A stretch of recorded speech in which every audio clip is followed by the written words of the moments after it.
Hello ladies and gentlemen, my name is Dusk, and welcome back to the world of Fallout 4. Now today, I'm doing another lore video.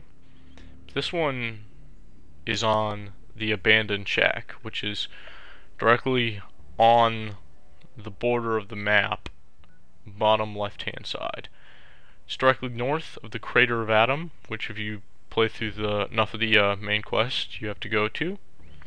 And by any chance, if you have not discovered this location, yet you have the Forgotten Church, is literally to the right of the Forgotten Church. Just go down a slight hill, and then curve up to the north a bit.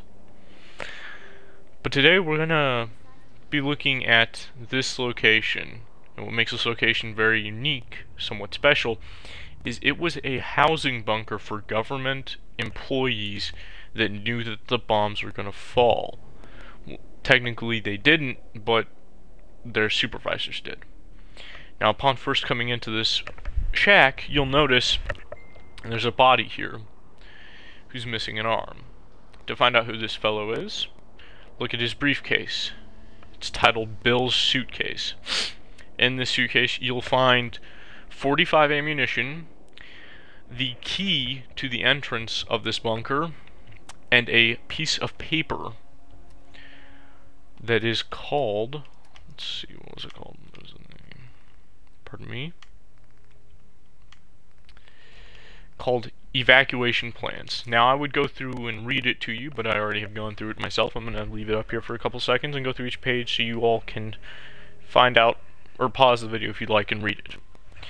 Basically what it was saying was it was a letter to all government employees stating that with times being as hard as they are, not knowing if total atomic annihilation is inevitable or not, we have set up this bunker for you guys.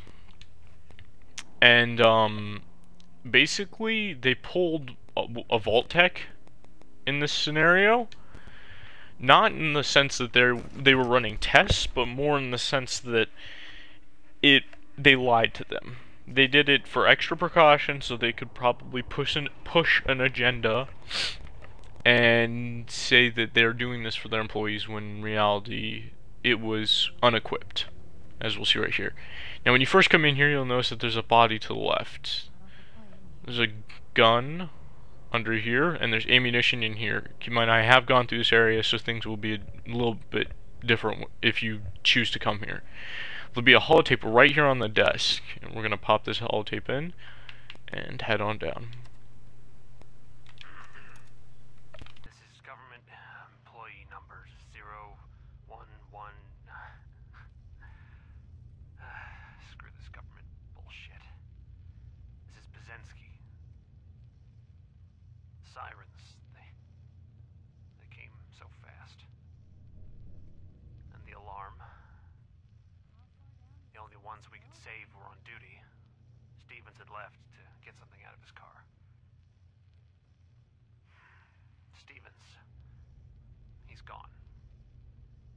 We had to close the door before he could even turn around. Protocol said we had to. I could hear him screaming. That was days ago. We're already running out of food. This place was not as well stocked as they claimed. Goddamn budget cuts. If anyone is listening to this, my name is Jeff Bazensky. Tell my wife, Wilma, that I love her. Goodbye.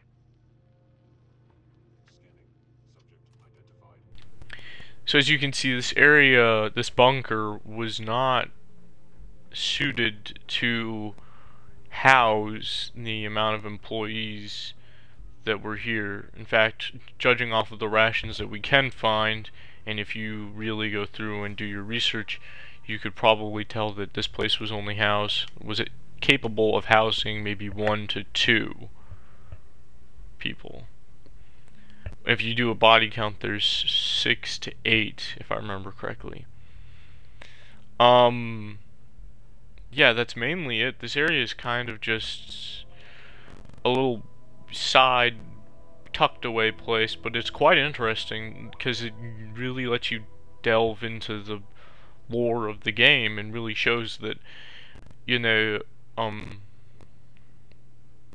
government, factory, and pardon me, and government and company leaders really didn't care. They were more focused on pushing an agenda, a product, things of that nature. Now, another interesting thing to point out is when you get here, I've noticed in some other people's videos of this place, there are no synths here, but for me there is, and I think that the reason being is it's all based on timing. Now, this is just a speculation, but I'm thinking that it's based on timing, because on this character, I have already, beaten 75% of the Institute's end for the game. And upon going through that area, you'll notice that, what's it called?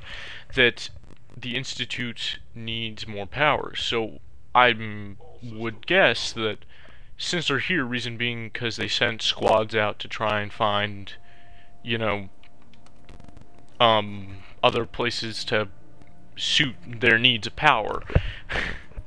Now, I've actually have not gone down this elevator. I saved that for the video because I thought that would be somewhat interesting as Piper appears into thin air.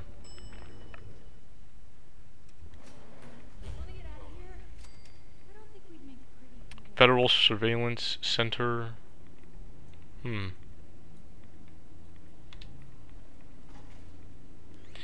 And this is the location.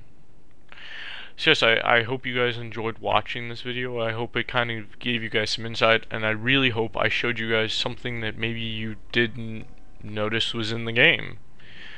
So yes, thank you all for watching, and I'll see you in the next video.